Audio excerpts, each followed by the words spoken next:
आज हा राष्ट्रीय पुरस्कार मिळतोय भारताचे राष्ट्रीय सुरक्षा सल्लागार आणि खऱ्या अर्थानं राष्ट्रीय सुरक्षेला ज्यांनी एक वेगळा आयाम दिला ते माननीय अजित डोभालजी, लोकप्रिय उपमुख्यमंत्री एकनाथ शिंदेजी, सुनेत्राताई पवार, केंद्रीय राज्यमंत्री मुरलीधर मोहोळ, रवींद्र चव्हाणजी, चंद्रकांत दादा पाटीलजी, उदय सामंतजी, माधुरीताई मिसाळ, लोकमान्य टिळक ट्रस्टचे अध्यक्ष श्री रोहित टिळक, श्रीमती गीतालीताई टिळक, डॉक्टर प्रणितीताई टिळक, मंचावर उपस्थित सर्व मान्यवर आणि उपस्थित सर्व भगिनी आणि बंधूंनो, आज आपल्या सर्वांकरताच हा अतिशय आनंदाचा दिवस आहे की लोकमान्य राष्ट्रीय पुरस्कार गेल्या अनेक वर्षापासून देशातील अनेक नामवंत मान्यवर विविध क्षेत्रातील लोक, देशाचे पंतप्रधान असतील, देशाचे शास्त्रज्ञ असतील, देशाच्या विविध क्षेत्रात काम करणारे असतील, अशा अनेक महनीय लोकांना हा पुरस्कार प्राप्त झाला आणि यावेळी हा पुरस्कार राष्ट्रीय सुरक्षेला ज्यांनी एक नवीन दिशा दिली आणि संपूर्ण जीवन हे राष्ट्राकरता समर्पित ठेवत आजही राष्ट्राच्या सुरक्षेकरता जे कार्य करतायत अशा अजित डोभालजींना हा पुरस्कार मिळाला, याचा आपल्या सर्वांना अतिशय मनापासून आनंद आहे। आणि विशेष आनंद हा आहे की एका धुरंधराला पुरस्कार देण्याकरता दुसरे धुरंधर या ठिकाणी आलेले आहेत। खरं तर मी असं देखील म्हणू शकतो की राष्ट्रीय सुरक्षेच्या क्षेत्रात ज्यांना चाणक्य म्हणून ओळखलं जातं त्यांना पुरस्कार देण्याकरता राजकीय क्षेत्रातले चाणक्य आज या ठिकाणी आलेले आहेत। त्यामुळे शिंदे साहेबांनी सांगितलं तसा हा अतिशय दुग्ध शर्करा योग आहे। आपल्या सर्वांना माहिती आहे की अजित डोभालजींनी ज्या प्रकारे पहिल्यांदा पोलीस सेवा आणि त्यानंतर आयबीच्या माध्यमातून, रॉच्या माध्यमातून त्यांनी केलेलं कार्य आणि विशेषतः 2014 पासून या देशामध्ये माननीय प्रधानमंत्री नरेंद्र मोदीजी यांनी त्यांना आपले राष्ट्रीय सुरक्षा सल्लागार केल्यानंतर देशाच्या सुरक्षिततेचं जे डॉक्ट्रिन होतं हे पूर्णपणे बदलण्याचं काम त्यांनी केलं आणि विशेषतः एक नवीन डॉक्ट्रिन प्रोएक्टिव्ह डिटेरन्स, या प्रोएक्टिव्ह डिटेरन्सच्या माध्यमातून त्यांनी कुठल्याही परिस्थितीला कशा पद्धतीनं रिस्पॉन्ड केलं पाहिजे या संदर्भातली जी रणनीती तयार केली, जी कूटनीती तयार केली, आज निश्चितपणे आपण पाहतोय की आता भारत हा मार खाणारा देश राहिला नाही तर मोदीजींच्या नेतृत्वात घुसून मारणारा देश झालेला आहे। हा महत्त्वपूर्ण फरक भारताच्या संपूर्ण सामरिक शक्तीमध्ये आणि भारताच्या सामरिक नीतीमध्ये आणण्यामध्ये एक अत्यंत महत्त्वाचा रोल, एक महत्त्वाची भूमिका ही या ठिकाणी अजित डोभालजींनी त्या ठिकाणी केली आहे। आणि त्यांचं एक अतिशय महत्त्वाचं वाक्य आहे, ते असं म्हणतात, there is no silver medal in national security, there is no silver medal in national security, if you win you make history, if you lose you become history.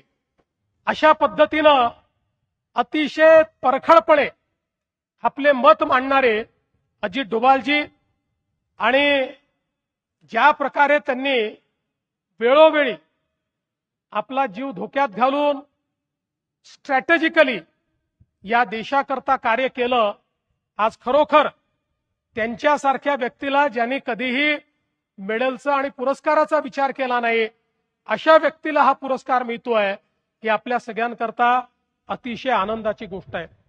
आणि सगळ्यात महत्वाचं, हा पुरस्कार लोकमान्य बाळ गंगाधर टिळक यांच्या नावाने मिळतो आहे, हे त्याहीपेक्षा महत्वाचं आहे. या देशाच्या इतिहासामध्ये आणि देशाच्या स्वातंत्र्य लढ्यामध्ये ज्या व्यक्तींनी खऱ्या अर्थानं स्वातंत्र्य लढ्याला एक दिशा दिली, ते लोकमान्य बाळ गंगाधर टिळक होते. इंग्रज त्यांना भारतीय असंतोषाचा जनक म्हणायचे, पण आपण त्यांना भारतीय राष्ट्रवादाचा जनक म्हणतो. या भारतामध्ये राष्ट्रवादाची सुरुवात जर कोणी केली असेल तर ती लोकमान्य बाळ गंगाधर टिळक यांनी केली, आणि म्हणून ते भारतीय राष्ट्रवादाचे जनक आहेत. आणि आपल्याला माहिती आहे, अनेक वेळा आपण त्यांचं अतिशय प्रसिद्ध वाक्य वापरतो, स्वराज्य माझा जन्मसिद्ध अधिकार आहे आणि तो मी मिळवणारच.